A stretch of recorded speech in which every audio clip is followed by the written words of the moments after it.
বাহিনীর কাছে, এবং সেখানে সাইন করছেন আরোরা ভারতীয় বাহিনীর পক্ষে, আর ওদিকে নিয়াজি পাকিস্তানি আর্মির পক্ষে।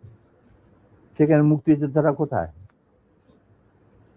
আমরা পড়ে থাকলাম ঝাড়ুদার হিসেবে ইন্ডিয়ান আর্মির রাস্তা পরিষ্কার করে দেওয়ার কাজে, বনে বাজারে।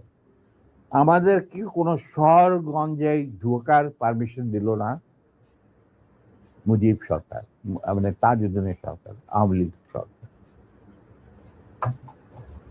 সেই অবস্থায় কি প্রমাণিত, এটা এই ঘটনায় কি প্রমাণিত হলো? ইন্ডিয়া প্রমাণ করলো সারা বিশ্বে যে বাংলাদেশের জনগণ নিজেরা যুদ্ধ করে দেশ স্বাধীন করেনি। বাংলাদেশ নামক একটি রাষ্ট্র প্রিমেচুরলি জন্ম দেওয়া হয়েছে as an outcome of Indo Pakistan war, যেখানে ইন্ডিয়া জিতেছে। এইটা হলো ইতিহাসের শুরু।